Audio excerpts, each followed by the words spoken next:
بسم اللہ الرحمن الرحیم اللہم صلی علی سیدنا مولانا محمد وعلی آلہ وصحبہ اجمعین اما بعد باب المسلم من سلم المسلمون من لسانہ ویدہ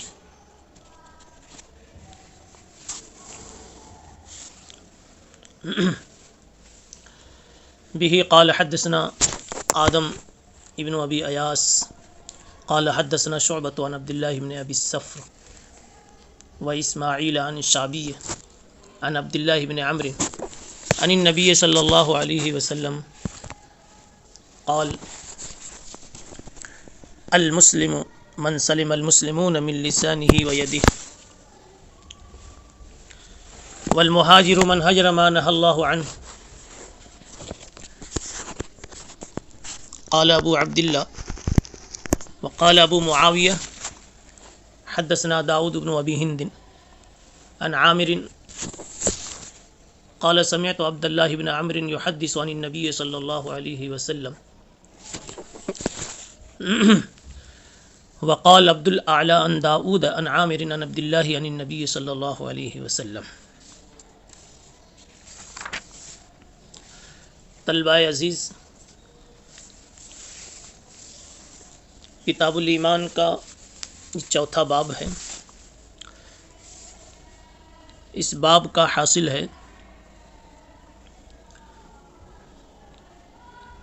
المسلم من سلم المسلمون من لسانہ ویدہ، یعنی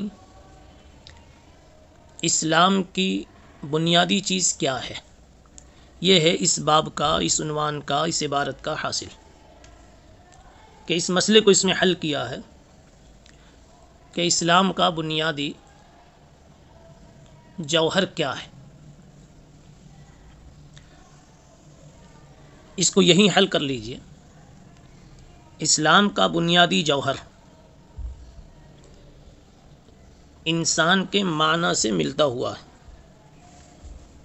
اسلام آیا ہے انسانوں پر نافذ کرنے کے لیے، انسانوں کو اس کا مکلف بنانے کے لیے.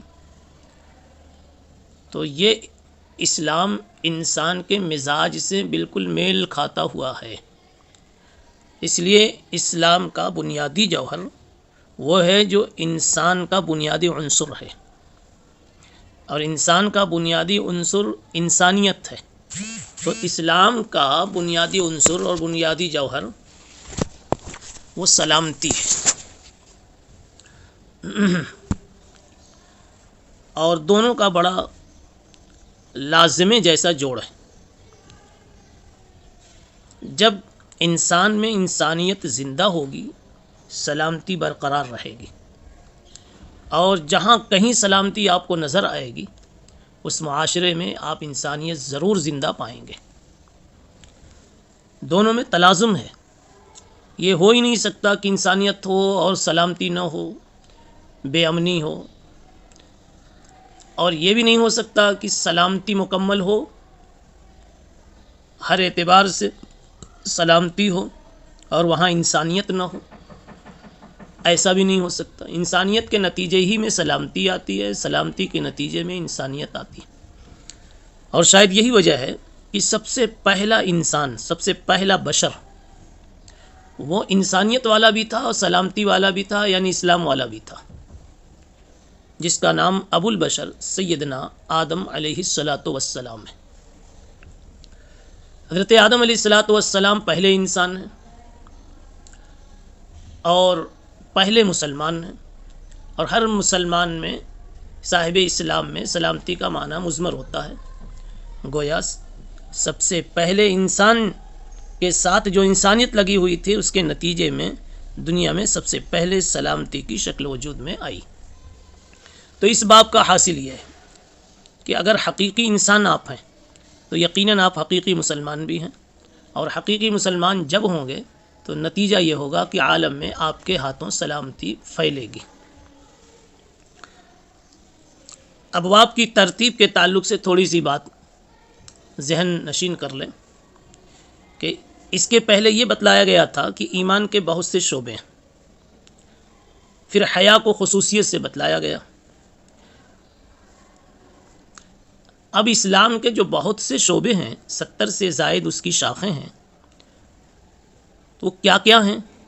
ظاہر سی بات ہے کہ سب کا بیان طوالت کو مستلزم ہے، اس لیے سب پر تو عنوان قائم نہیں کر سکتے، البتہ اہم عناوین ضرور حضرت نے پیش کیے۔ یہاں سے چند عناوین ایسے ہیں جن میں ترقی من الادنی الی الاعلی ہے، یعنی اس میں قوت اسلامیہ اور قوت ایمانیہ کی ترقی کی شکلیں بتائی گئیں، راستے دکھلائے گئے۔ یہ کرنا بھی ایمانی قوت کی بات ہے، یہ کرنا اس سے زیادہ قوت کی بات ہے، یہ کرنا اس سے زیادہ قوت کی بات ہے، یعنی اہم اہم شعبوں کو گنایا گیا ہے۔ ورنہ اسلام تو صحیح بات یہ ہے کہ اس پہلے باب کے ذریعے سے قرآن مجید کی ایک آیت کی طرف بھی ذہن جاتا ہے، یا ایھا الذین آمنوا ادخلوا فی السلم کافہ۔ مکمل تابعداری احکام شرع کا نام اور اسلام میں مکمل غلام بن کر آ جانے کا نام یہی اسلام ہے، اور یہی مطلوب ہے ایمان سے۔ اب جب یہ چیز ہوگی تو اس کی سب سے بڑی ایک علامت یہ ہوگی جو اس حدیث میں بتلائی گئی کہ اگر آپ واقعی مومن ہیں اور مسلم ہیں تو المسلم من سلم المسلمون من لسانہ و یدہ، کہ آپ کی ذات سے کسی کو کوئی تکلیف نہیں پہنچے گی۔ اور دوسری علامت والمہاجر من ہجر ما نہی اللہ عنہ، کہ آپ کوئی ممنوع کام کا ارتکاب نہیں کریں گے، اس لیے کہ ممنوع کام کا اگر ارتکاب کریں گے تو اس عمل کا جس سے تعلق ہوگا، یعنی اس عمل کی وجہ سے جس کی حق تلفی ہو رہی ہوگی، تو اس کو آپ تکلیف دینے والے ہوں گے، آپ اس کے حق میں من سلم المسلمون من لسانہ و یدہ کا مصداق نہیں ثابت ہو سکیں گے۔ مثلا آپ نے باپ کے اکرام میں کمی دکھائی، خدمت میں کمی دکھائی، ظاہر سی بات ہے اس کا دل ٹوٹے گا، اس کو تکلیف ہوگی، اس کو دکھ ہوگا، تو آپ اس اعتبار سے من سلم المسلمون من لسانہ و یدہ میں شامل نہیں ہو سکتے۔ اس لیے دو بنیادی بات ہے یہاں، ایک تو یہ کہ آدمی اسلام میں پورا آ جاوے، اور جب پورا آ جائے گا اپنی زبان سے اور ہاتھ سے بلکہ کسی بھی طرح سے کسی کو تکلیف نہیں پہنچائے گا، اور دوسری پہچان اس میں یہ آ جائے گی کہ وہ اللہ کی ہر منع کردہ چیز سے اپنے آپ کو دور رکھے گا۔ اس حدیث میں جزوی طور پر ایک سوال اور جواب بھی ہیں۔ مثلا ایک سوال یہ ہوتا ہے انہی دو اعضاء کا ذکر کیوں ہے؟ المسلم من سلم المسلمون من لسانہ و یدہ، لسان اور ید کا ہی ذکر کیوں؟ وجہ یہ ہے کہ اکثر معاصی اور اکثر شرارتوں کا صدور اور اکثر ایذاؤں کا وقوع انہی دو چیزوں کے، دو عضووں کے ذریعے سے ہوتا ہے۔ اگر آدمی کو طاقت ہے تو ہاتھ کے ذریعے سے زر اور شر پھیلاتا ہے، کسی کو تکلیف دیتا ہے، اور طاقت نہیں ہے تو پھر اپنی زبان کے ذریعے سے کم از کم ضرور اپنے جذبات کی تسکین کرتا ہے اور سامنے والے کا دل دکھاتا ہے۔ یہ دو چیزیں ایسی ہیں، دو اعضاء ایسے ہیں کہ جن سے کثرت سے معاصی، مضرات، شرور، فتن وغیرہ وجود میں آتے ہیں، اس وجہ سے ان دونوں عضووں کا ذکر فرمایا۔ من سلم المسلمون، یہاں ایک شبہ ہوتا ہے اور طالب علموں کو ایک کھٹک بھی ہوتی ہے کہ فرمایا گیا کہ جس انسان کی زبان سے اور ہاتھ سے دوسرے مسلمان بھائی محفوظ رہیں وہ مسلمان کہے جانے کے قابل ہے، کیا غیر مسلم کو تکلیف پہنچانا جائز ہے؟ یہ ایک سوال ہوتا ہے۔ سیدھا جواب یہ ہے اللہ کی کسی مخلوق کو حتیٰ کہ چیونٹی اور مچھر کو بھی تکلیف پہنچانا جائز نہیں، پھر انسان چاہے وہ کافر ہی کیوں نہ، اس کو تکلیف پہنچانا کیوں کر جائز ہو سکتا ہے؟ شریعت کہتی ہے جب قربانی کا جانور ذبح کرو اس وقت چھری پہلے سے تیز کر لو، اور اس کے سامنے، جانور کی آنکھوں کے سامنے چھری نہ دکھاؤ تاکہ اس کے دل پر کوئی تکلیف کا خیال پہلے سے نہ گزرے۔ جانوروں تک کے حقوق، چیونٹیوں تک کے حقوق جس مذہب نے سکھلائے ہیں، وہ مذہب یہ کیسے اجازت دے سکتا ہے کہ کسی فرد بشر کو تکلیف دی جاوے؟ اگر یہاں شبہ ہوتا ہے کہ یہاں پھر مسلمون کا لفظ کیوں آیا کہ مسلمان ہی محفوظ رہیں، اس کا جواب یہ ہے کہ اصل میں جس ماحول میں بات کہی جاتی ہے اور جس معاشرے میں کہی جاتی ہے، جس طبقے سے بات کی جاتی ہے، اس طبقے کا ذکر آ جاتا ہے اور اس کو ذکر اتفاقی واقعی کہتے ہیں، وہ احترازی نہیں ہے، یعنی اس کی قید سے دوسروں کو باہر کرنا مقصود نہیں ہے۔ مثلا ہم مدرسے میں طلبہ عزیز سے جب کوئی بات کہتے ہیں تو ہم کہتے ہیں کسی طالب علم کے لیے نماز میں سستی کا درست نہیں، تو یہ مطلب نہیں ہے کہ جو طالب علم نہیں ہے وہ سستی کر سکتا ہے۔ طالب علم کا لفظ اس لیے بولا گیا کہ ہماری گفتگو طلبہ سے ہو رہی ہے اور طلبہ کے معاشرے میں بات چل رہی ہے۔ اسی طریقے سے چونکہ مدینہ منورہ میں دارالاسلام میں جناب رسول اللہ صلی اللہ علیہ وسلم نے یہ باتیں ارشاد فرمائی، میں یہاں طلبہ عزیز سے کہوں گا کہ یہ جواب بہت اہتمام سے یاد رکھیں، اس لیے کہ بہت ساری ایسی حدیثیں اخلاقیات کی لائن سے خاص طور پر جس میں مسلم مسلم مسلم کا لفظ آیا، اور ان تمام حدیثوں کو لے کر کے ایک ہی سوال ہوتا ہے کہ پھر غیر مسلم کا کیا حکم ہوا؟ اس کا جواب یہ ہے کہ مسلمان پر مسلمان ہونے کی وجہ سے یہ حکم نہیں ہے، بلکہ انسان ہونے کی وجہ سے۔ اب جس پر انسانیت کا اطلاق ہو سکتا ہے، چاہے مسلم ہو چاہے کافر، وہ سب کا وہی حکم ہوگا۔ البتہ آگے تھوڑی سی اور تفصیل کر لیجئے۔ غیر مسلم کی دو قسمیں، ایک غیر مسلم محارب ہوتا ہے اور ایک مصالح ہوتا ہے۔ مصالح اسے کہیں گے جس نے مسلمانوں کے ساتھ صلح کر رکھی کہ ہم اگرچہ ابھی مسلم نہیں ہیں لیکن ہم آپ سے کسی قسم کی مخالفت، مخاصمت، مجادلت نہیں کریں گے، ایسوں کو بھی چھیڑنا جائز نہیں ہے، وہ نہ ہم کو چھیڑ رہے ہیں نہ ہم آپ کو چھیڑ رہے ہیں۔ ایک ہے محارب، وہ غیر مسلم جو مسلمانوں کے اوپر حملہ آور ہے، اس کے جان مال عزت و آبرو اس کی وجہ سے خطرے میں ہے، تو ظاہر سی بات ہے کہ جب آپ کے سامنے سانپ آ جاوے تو سانپ کو کا مقابلہ کرنا، مارنا، اس کو ہکالنا، بگانا، چور آپ کے گھر میں آ جائے تو اس کا دفاع کرنا یہ ایک امر معقول ہے، وہ ایک مستثنیٰ، ایک الگ سا مسئلہ کہ اس وقت کیا کرنا۔ لیکن عام کفار کے ساتھ، عام مشرکین کے ساتھ کسی قسم کی ایذا رسانی کا معاملہ درست نہیں ہے، بلکہ ایک پہلو ایسا ہے کہ غیر مسلموں کے ساتھ تو اور زیادہ اچھا سلوک اختیار کرنا چاہیے تاکہ اس کی وجہ سے ان کو اسلام کا تعارف ملے، اور اسلام کا اصلی تعارف یہ ہے کہ اسلام لانے کے بعد انسان کی زندگی دنیا کے اعتبار سے بھی اور آخرت کے اعتبار سے بھی محفوظ ہو جاتی ہے۔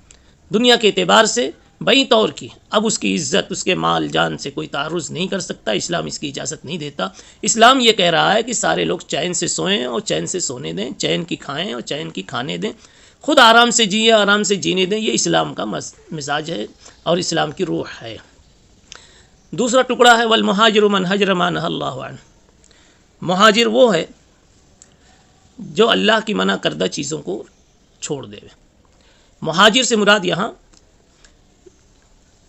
لغوی معنی میں لے کر کے چلیے، مہاجر ہجرت کرنے والا۔ ایک تو وہ ہجرت کرنے والا ہے جو اصطلاحی مہاجر ہے، کسی دارالکفر کو اس لیے چھوڑ دے کہ وہاں اپنے ایمان کو بچانا مشکل ہو اور پھر وہ دارالاسلام چلا جاوے۔ یہاں مراد لغوی ہے، حقیقی اور کامل مہاجر وہ ہے جو اللہ کی حرام کردہ چیز کو چھوڑ دے۔ اب اس حدیث کی بنیاد پر آدمی دن میں نہ معلوم کتنی مرتبہ ہجرت کا ثواب حاصل کر سکتا ہے، بس یہ کہ اس کے سامنے ترک منکر کا تقاضا آئے وہ ترک کر کے دکھا دے، ترک منکر کا تقاضا آئے اور ترک کر کے دکھا دے۔ قال ابو عبداللہ قال ابو معاویہ حدثنا داؤد بن ابی ہند۔ امام بخاری کہتے ہیں کہ ابو معاویہ نے اپنی اسی روایت کو سناتے ہوئے حدیث کی سند اس طرح بیان کی کہ حدثنا داؤد بن ابی ہند عن عامر قال سمعت عبد اللہ بن عمرو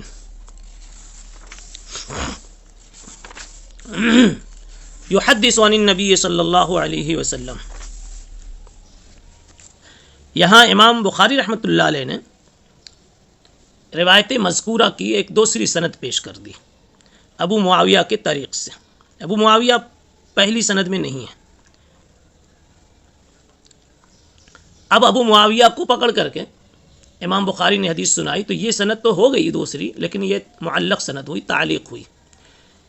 اس میں اس تعلیق کے لانے میں 2-3 فائدے ہیں۔ ایک فائدہ یہ ہے کہ 2 سند ہو جانے سے پہلی سند کی دوسری سند سے تصدیق ہو گئی اور تائید ہو گئی۔ دوسرا فائدہ یہ ہوا کہ پہلی سند میں اسماعیل سے پہلے صرف الشعبی لکھا ہوا تھا، اسماعیل عن الشعبی، نام مذکور نہیں تھا. اس دوسری سند میں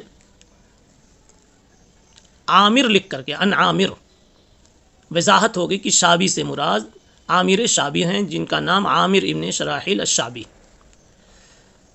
تیسرا فائدہ یہ ہوا اس تعلیق کو لانے کا کہ اوپر ان عبداللہ ابن عمرو عن النبی صلی اللہ علیہ وسلم یحدث عن النبی صلی اللہ علیہ وسلم، وہاں صرف عنعنہ تھا اور یہاں اس میں تحدیث کا صیغہ بھی آ گیا. ان چند وجوہات سے اس کو ذکر کیا. دوسری بات امام بخاری رحمۃ اللہ نے کہی، وقال عبد الاعلی ان داود ان عامر ان عبداللہ ان النبی صلی اللہ علیہ وسلم، کہ عبد الاعلیٰ نے اس طرح بھی نقل کیا ان داود ان عامر ان عبداللہ ان النبی صلی اللہ علیہ وسلم. یہ لا کر بتانا چاہتے ہیں کہ ایک سند عبد الاعلیٰ کی ہے جس میں عامر کے بعد نام عبداللہ کا لفظ صرف آیا. اب وہاں وہم ہو سکتا تھا کہ عبداللہ ابن عباس ہیں، ابن مسعود ہیں، ابن زبیر ہیں، ابن عمر ہیں، کون ہیں، یا ابن عمرو ہیں. اور عام طور پر جب ولدیت محذوف ہو تو حدیث کے باب میں ابن مسعود مراد ہوتے ہیں، تو کسی کو یہ شبہ ہو سکتا تھا کہ شاید یہاں مراد عبداللہ ابن مسعود ہیں. لیکن یہ تعلیق جو بھی ایک سطر اوپر پیش کی ابو معاویہ کے حوالے سے، اس میں عبداللہ ابن عمرو کی تصریح آ گئی. تو یہ چند فوائد ہیں. سبحان اللہ بحمدہ سبحان